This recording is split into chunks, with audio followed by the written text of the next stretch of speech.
আমন্ত্রণ দেশ বাংলায়, সঙ্গে আছি আমি লাবণ্য রহমান। শুরুতেই সংবাদ শিরোনাম। চাঁদপুরের প্রাণকেন্দ্রে একমাত্র ডাম্পিং স্টেশন, আবর্জনার অসহনীয় দুর্গন্ধ আর বিষাক্ত ধোঁয়ায় দুর্ভোগে পথচারী সহ স্থানীয়রা। এবং ব্রাহ্মণবাড়িয়ায় গ্যাসের তীব্র সংকট, বন্ধ রয়েছে 5টি ফিলিং স্টেশন ও 17টি গ্যাস নির্ভর শিল্প কারখানা।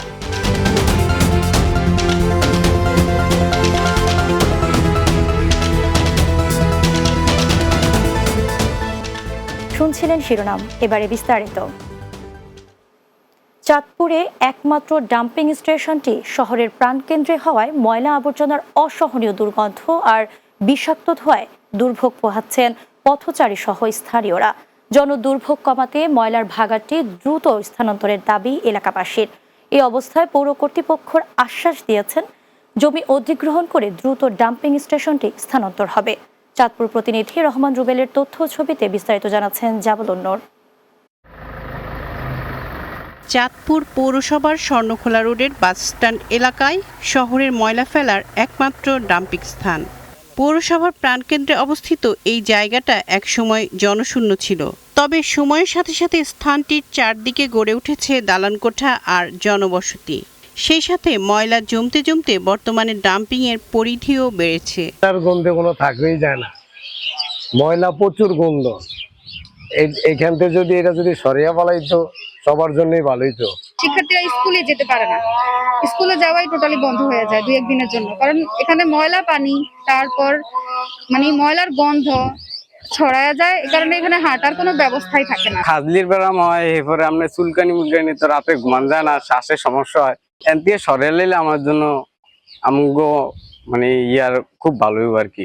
ময়লার ভাগাড়টি শহরের বাইরে সরিয়ে নেয়ার দাবি ভুক্তভোগী এলাকাবাসীর। এ অবস্থায় ডাম্পিং স্টেশনটি সরিয়ে নেয়ার সাথে সাথে আধুনিক করারও পরিকল্পনা রয়েছে বলে জানায় পৌর কর্তৃপক্ষ।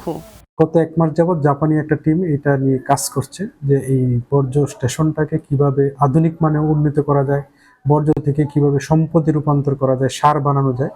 তো এটা ওদের ফিজিবিলিটি স্টাডি পর্যায়ে আছে। এটা যদি পরিপূর্ণরূপে বাস্তবায়ন হয় তাহলে এই সমস্যাটা ঠিক থাকবে না। জনগণের স্বাস্থ্য ও পরিবেশ রক্ষায় দ্রুত এই সমস্যার সমাধান চায় চাঁদপুরবাসী।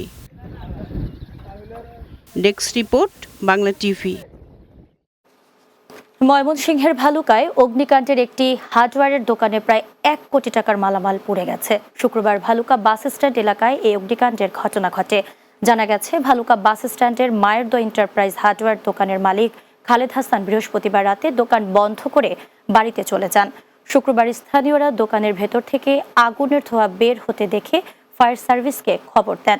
পরে ফায়ার সার্ভিসের একটি ইউনিটের প্রায় 1 ঘন্টার চেষ্টায় আগুন নিয়ন্ত্রণে আসে। তবে এর আগেই দোকানের ভেতরে থাকা বিপুল পরিমাণ প্লাস্টিক ও হার্ডওয়্যার সামগ্রী পুড়ে যায়।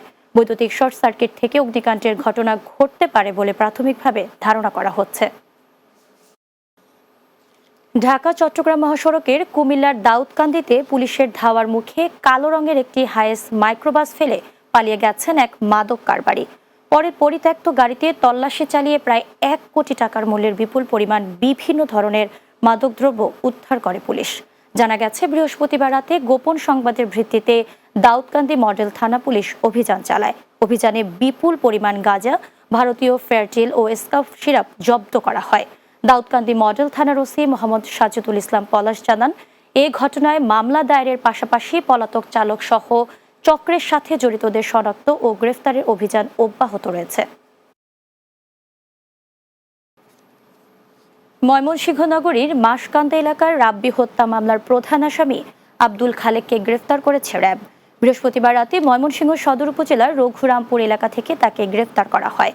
শুক্রবার সকালে র্যাব 14 এর কার্যালয়ে সংবাদ সম্মেলনে এসব তথ্য জানান সদর কোম্পানি কমান্ডার মোহাম্মদ শামসুজ্জামান।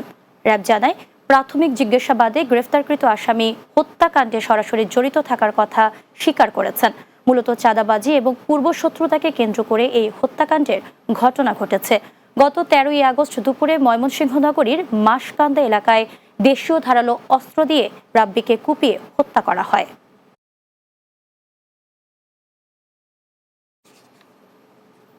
ব্রাহ্মণবাড়িয়ায় 4 দিনেও কাটেনি গ্যাসের তীব্র সংকট। এতে বন্ধ রয়েছে আবাসিক ও বাণিজ্যিক প্রতিষ্ঠান মিলিয়ে প্রায় 26,000 গ্রাহকের গ্যাস সরবরাহ। হাহাকার দেখা দিয়েছে গ্রাহকদের মাঝে। গত 12ই আগস্ট থেকে জেলার সব ধরনের গ্রাহক পর্যায়ে গ্যাস সরবরাহ বন্ধ হয়ে যায়। এতে পুরোপুরি বন্ধ রয়েছে 5টি ফিলিং স্টেশন ও 17টি গ্যাস নির্ভর শিল্প কারখানা। একই সাথে আবাসিক গ্রাহকদের গ্যাস না থাকায় দুর্ভোগ বেড়েছে কয়েক গুণ। বাসাবাড়িতে গ্যাস না থাকায় বিভিন্ন এলাকায় মাটির চুলা ও সিলিন্ডার গ্যাসের মাধ্যমে রান্না করতে হচ্ছে।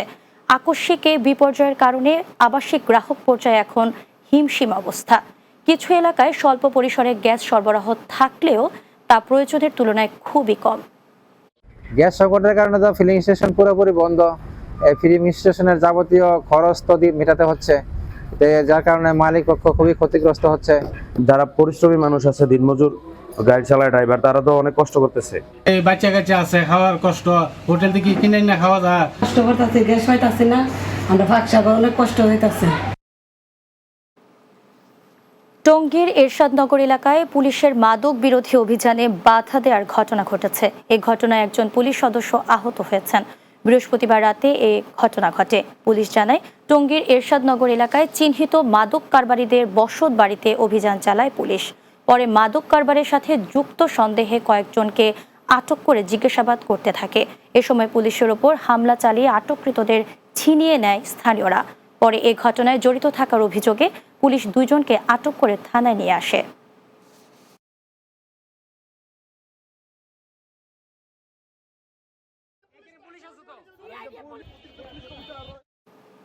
মাগুরা শহরের প্রাণকেন্দ্রে একদিনের ব্যবধানে মোট 60টি দোকানে চুরির ঘটনা ঘটেছে। এতে আতঙ্ক ছড়িয়ে পড়েছে স্থানীয়দের মাঝে। মাগুরায় শহরের প্রাণকেন্দ্র থানার সামনে থেকে চৌরঙ্গি মোড় পর্যন্ত পরপর 2 দিনে বিভিন্ন দোকান ও মার্কেটে চুরি সংঘটিত হয়েছে। সম্প্রতি চৌরঙ্গি মোড়ের শিমুল স্টোরে চুরির ঘটনা ঘটে। এ বিষয়ে শিমুল স্টোরের মালিক আশরাফুল আলম শিমুল জানান, রাতে বিদ্যুৎ না থাকায় দোকানের উপরে টিন কেটে ড্রয়ার ভেঙে নগদ 2 লক্ষ টাকা ও মালামাল চুরি করে নিয়ে যায়। আর ঠিক তার পরপরই মাগুরা সদর থানার ঐতিহ্যবাহী বেবি প্লাজা মার্কেটের 60টি দোকানের তালা ভেঙে প্রায় 10 লক্ষ টাকা চুরি করে নিয়ে যায়।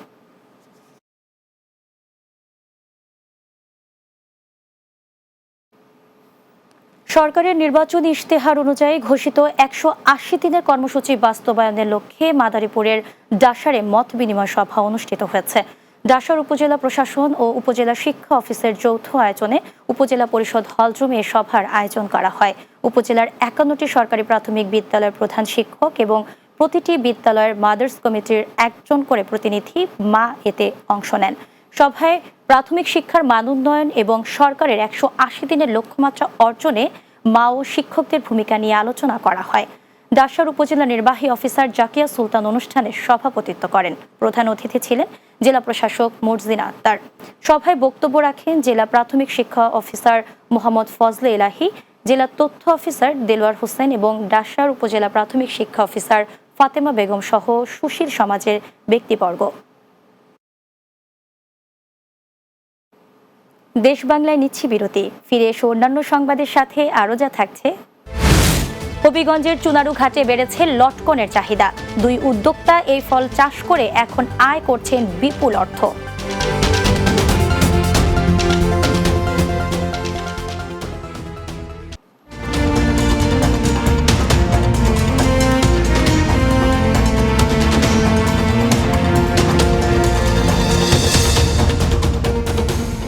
বিরতির পর দেশ বাংলায় স্বাগত আরও একবার।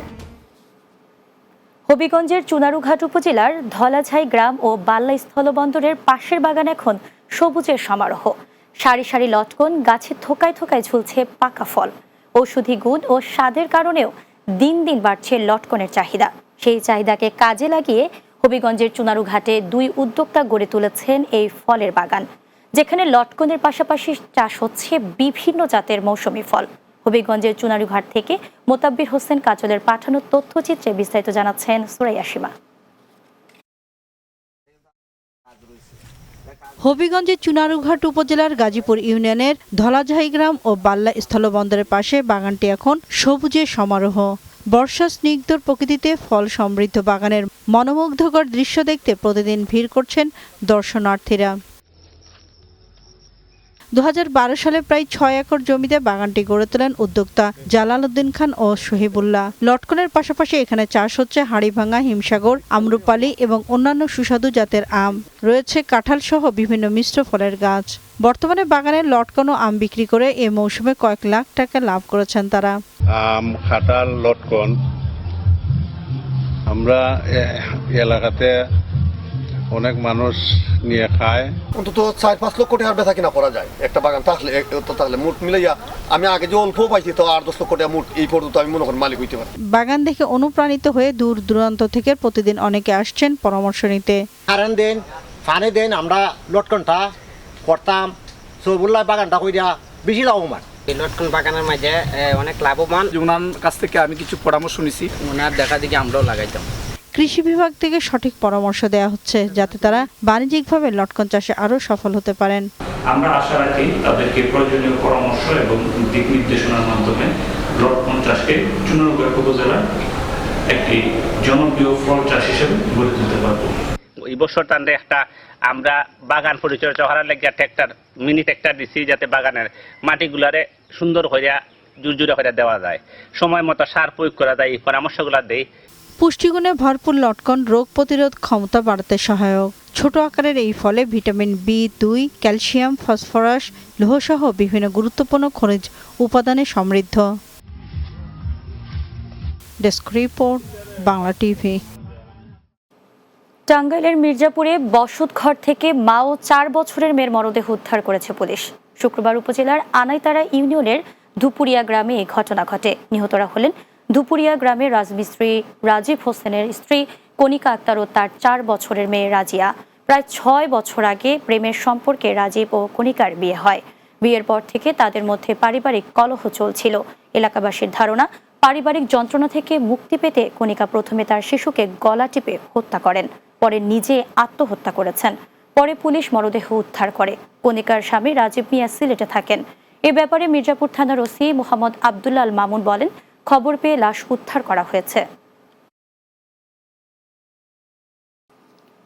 সিলেটের গোলাপগঞ্জে প্রাথমিক মেধাবৃত্তি পরীক্ষা 2025-এর পুরস্কার বিতরণ করা হয়েছে। অনুষ্ঠানে নালিউড়ি সরকারি প্রাথমিক বিদ্যালয়ের 5ম শ্রেণীর শিক্ষার্থীদের মধ্যে মেধাবৃত্তি পরীক্ষায় কৃতিত্ব অর্জনকারীদের পুরস্কার দেওয়া হয়। অনুষ্ঠানে প্রধান অতিথি হিসেবে উপস্থিত ছিলেন বিএনপি চেয়ারপারসনের উপদেষ্টা ও সাবেক মেয়র ডক্টর মোহাম্মদ ইনামুল হক চৌধুরী। প্রধান বক্তা ছিলেন গোলাপগঞ্জ উপজেলা প্রাথমিক শিক্ষা কর্মকর্তা দেওয়ান নাজমুল আলম।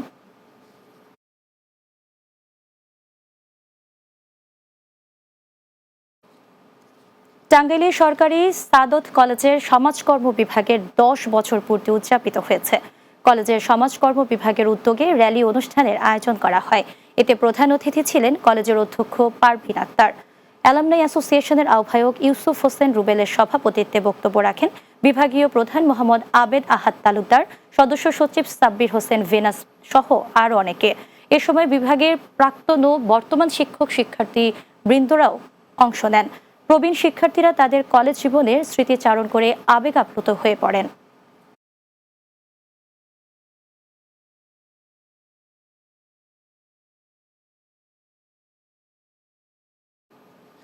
কুমিল্লার 14 গ্রাম উপজেলা পরিষদ মিলনায়তনে নবধারা সংগঠনের উদ্যোগে শত শিশুর কণ্ঠে জাতীয় সঙ্গীত, রণসঙ্গীত সহ সাংস্কৃতিক পরিবেশনা অনুষ্ঠিত হয়েছে। এতে প্রধান অতিথি ছিলেন উপজেলা নির্বাহী কর্মকর্তা শাহাদত হোসেন। তিনি নান্দনিক শিল্পচর্চা কেন্দ্র নবধারাকে ফুলের শুভেচ্ছা জানান। জাতীয় সঙ্গীতের মাধ্যমে দেশ মাতৃকার প্রেম ও শ্রদ্ধাবোধকে লালন করারও অনুরোধ করেন তিনি। নবধারা সংগঠনের সভাপতি একরামুল হক অনুষ্ঠানে সভাপতিত্ব করেন। এ সময় উপস্থিত ছিলেন 14 গ্রাম উপজেলা জামায়াতের আমির মোহাম্মদ মাহফুজুর রহমান, উপজেলা বিএনপির সিনিয়র সহসভাপতি হারুন রশিদ মজুমদার ও বাংলা টিভি কুমিল্লা প্রতিনিধি মোহাম্মদ আরিফুর রহমান মজুমদার সহ আরও অনেকে। জয়পুরহাটে কৃষক প্রতিবন্ধী, সুবিধাবঞ্চিত বিধবা ও অসহায় নারীদের মাঝে গরু বিতরণ করা হয়েছে।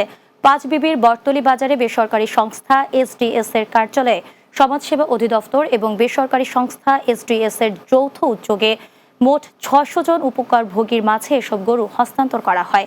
সদর উপজেলা নির্বাহী অফিসার মাহমুদুল হাসানের সভাপতিত্বে অনুষ্ঠানে প্রধান অতিথি হিসেবে বক্তব্য রাখেন জেলা পরিষদের প্রশাসক ও জেলা বিএনপির সিনিয়র যুগ্ম আহ্বায়ক মাসুদ রানা প্রধান।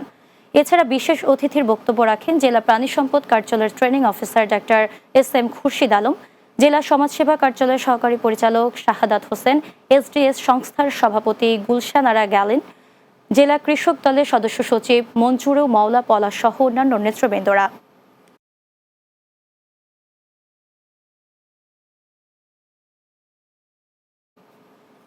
শেষ করছি দেশ বাংলা। যাওয়ার আগে সংবাদ শিরোনামগুলো জানিয়ে দিচ্ছি আরও একবার। চাঁদপুরের প্রাণকেন্দ্রে একমাত্র ডাম্পিং স্টেশন, আবর্জনার অসহনীয় দুর্গন্ধ আর বিষাক্ত ধোঁয়ায় দুর্ভোগে পথচারী সহ স্থানীয়রা। ব্রাহ্মণবাড়িয়ায় গ্যাসের তীব্র সংকট, বন্ধ রয়েছে 5টি ফিলিং স্টেশন ও 17টি গ্যাস নির্ভর শিল্প কারখানা। এবং হবিগঞ্জের চুদারুঘাটে বেড়েছে লটকনের চাহিদা, 2 উদ্যোক্তা এই ফল চাষ করে এখন আয় করছেন বিপুল অর্থ।